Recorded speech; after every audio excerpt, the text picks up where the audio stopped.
Madame, Monsieur, bonjour. Bienvenue sur le plateau de votre émission et merci de votre fidélité.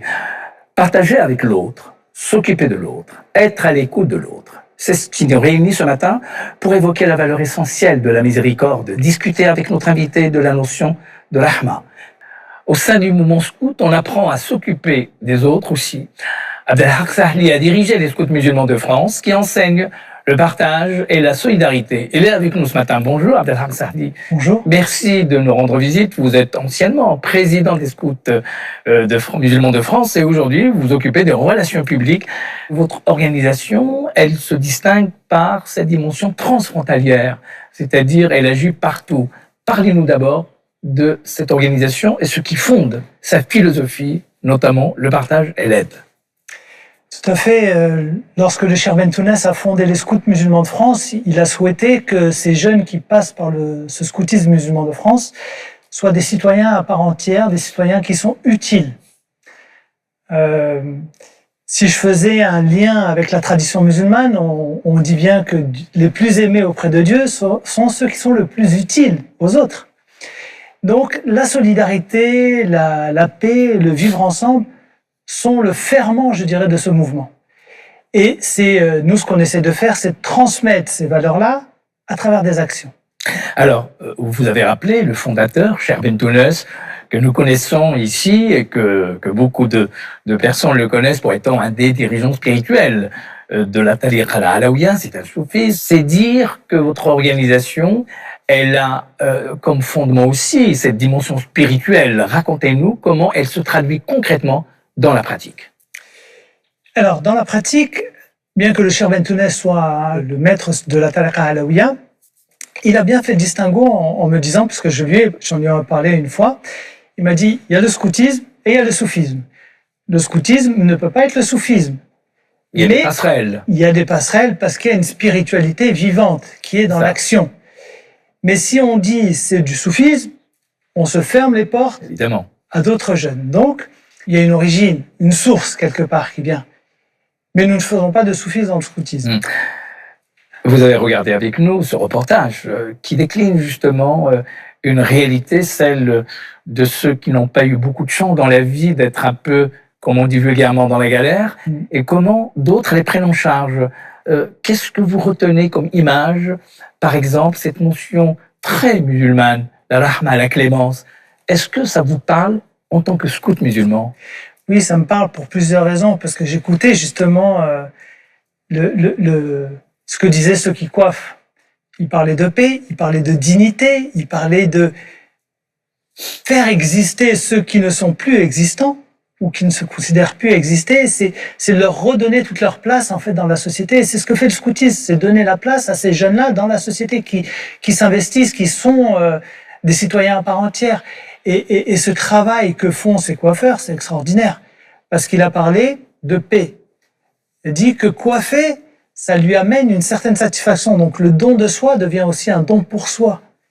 Donc c'est en aidant l'autre, finalement, que j'aimerais même dire, il tire cette énergie qui, lui, le fait vivre également. Donc c'est presque un donnant-donnant.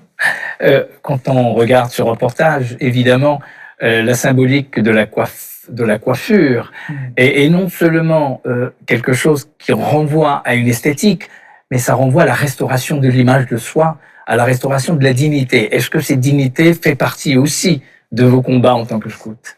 Bien sûr. Que font tous les jeunes aujourd'hui? On parle de filtres. Donc cette image, cette apparence, les filtres Snapchat, Instagram, tout ça. On veut se donner une certaine apparence. Cette apparence est importante. Mais ce qu'on essaie de transmettre à nos jeunes, c'est que cette apparence, elle doit être réelle. On ne doit plus être dans le virtuel, il faut que ce soit réel. Quand on est bon, on l'est réellement. Quand on est gentil, on l'est réellement. Quand on est serviable envers les autres, on l'est réellement. C'est pas un filtre qu'on met, il faut que ça soit une nature. Ça doit être naturel. Et ça passe par des actions très simples. Le lien avec les autres mouvements à l'international, c'est se rencontrer, échanger, partager. On a envoyé des jeunes, très récemment d'ailleurs, en Côte d'Ivoire, pour créer un partenariat avec les scouts de la Côte d'Ivoire. Donc, ils apprennent à se connaître, à échanger ce qu'ils font. C'est pas, on vient apporter la science, mais on vient chercher et échanger, en fait. On vient apporter ce qu'on sait faire et on vient chercher ce qu'on n'a pas. Donc c'est ça, cette dignité, ce partage qu'on cherche à transmettre à nos jeunes. On a une action très forte qui est la Ramla pour les personnes à mobilité réduite. C'est d'une action culturelle, on en fait une action solidaire. C'est que c'est des jeunes et des moins jeunes qui accompagnent des personnes à mobilité réduite pour faire cette Ramla, parce que eux ne peuvent pas le faire tout seuls. Et donc, c'est des petites actions très simples comme ça. Ce week-end, on va assister, comme chaque année, le Secours islamique de France organise l'étape du Ramadan, où ils nourrissent près de 1500 personnes tous les soirs. Donc, nos jeunes vont participer à la préparation d'un repas quelque part pour qu'ils apprennent à transmettre, à devenir solidaires. Vous avez été pendant plusieurs années président des Scouts musulmans de France et aujourd'hui, vous vous occupez des relations internationales et les relations publiques.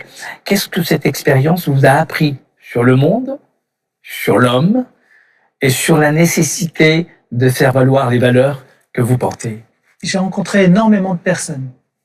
Et si on s'arrête au premier aspect, parfois ça peut être faussé. Il faut apprendre à connaître l'autre. Il faut apprendre à faire tomber cette ignorance de l'autre. Il faut aller vers l'autre, discuter, échanger. Et souvent, c'est en travaillant avec l'autre qu'on réussit soi-même.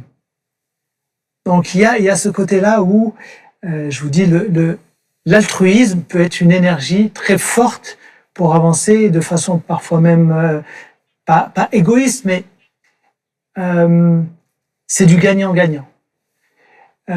Ça m'a permis de connaître énormément de monde à travers au niveau de l'international, avec des langues différentes, et pourtant il y a des valeurs qui sont communes et que l'être humain peut être très fort lorsqu'on œuvre ensemble. Alors que faites-vous avec les jeunes, et avec les moins jeunes d'ailleurs, mais surtout les jeunes, c'est votre population de référence, pour pouvoir les faire adhérer à vos valeurs, dans un monde tout de même où il est très difficile de faire valoir des valeurs, disons, fondamentales, morales et éthiques? Comment vous arrivez à convaincre les gens à vous rejoindre? On n'essaye pas de les convaincre, on leur parle pas de valeurs, on apprend par l'action. Donc, lorsqu'un jeune fait un camp, et qu'ils ont en charge de préparer le repas, tout simplement, si ces jeunes-là ne préparent pas le repas, c'est toute l'équipe qui mange pas. Donc la solidarité, elle va se voir tout de suite. Si la responsabilité des uns et des autres, si lorsqu'on prépare par exemple encore ce repas, si on se dit moi je vais manger, j'attends pas les autres ne mangent pas, vous allez voir qu'au bout de quelques moments, ça va. Donc c'est à travers l'action que ces jeunes apprennent ces valeurs. On communique tellement dans le virtuel qu'on se retrouve tout seul dans le réel. Donc c'est comment en fait retrouver ces notions du vivre ensemble en paix, tout simplement ensemble, mais vraiment ensemble, autour d'un feu de camp, autour de jeux, autour de... Merci Abdelhak Sahli de nous avoir accompagnés ce matin pour nous parler des Scouts musulmans de France et les valeurs fondamentales qui président à votre association dans le cadre de la solidarité et de la générosité. On se retrouvera dimanche prochain pour un nouveau numéro. D'ici là, prenez soin de vous et de ceux qui vous entourent. La matinée et les chemins de la foi se poursuivent. Vous pouvez consulter nos programmes sur la plateforme France.tv. Je vous souhaite un très bon dimanche. À dimanche prochain sur France 2. Au revoir.